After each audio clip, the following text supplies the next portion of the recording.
Welcome to F260, Week 19, 1 Kings 8 and 9, entitled The Fear of the Lord. The highlight verse is from 1 Kings 8:40, that they may fear thee all the days that they live in the land which thou gavest our fathers. Explaining this, to fear God is to respond to him in awe and wonder, with respect and reverence, and in humility and faith.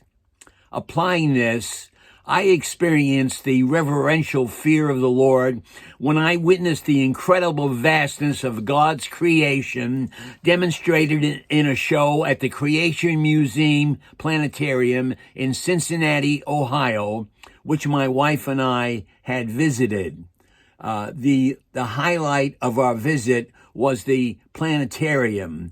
The show we saw there consisted of a simulation of how all the stars in the sky would appear to someone departing from this planet and traveling into outer space. The Earth appears as a small globe just hanging in space. And as the flight continues, the Earth grows smaller and is one of 9 planets orbiting the sun.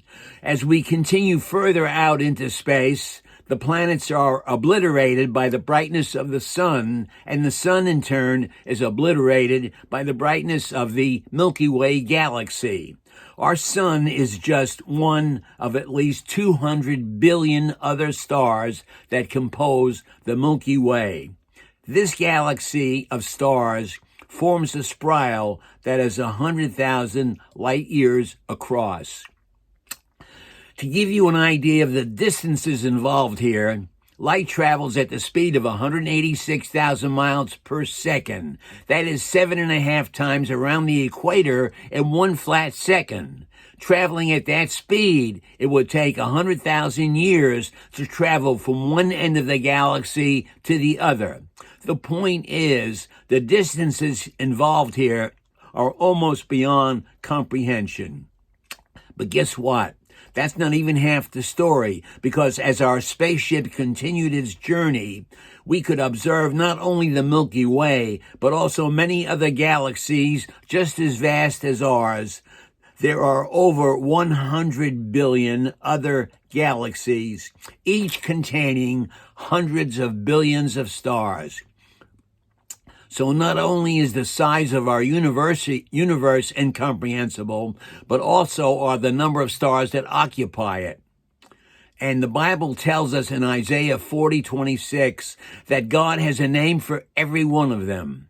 Another passage that alludes to this can be found in Colossians 1:16 and 17. Which says, all things were created through him and for him, and he is before all things, and in him all things consist.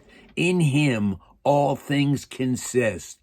What holds the molecules together, keeps the planets in their orbs and the stars on their course, from the smallest subatomic particles of inner space to the largest galactic systems of outer space?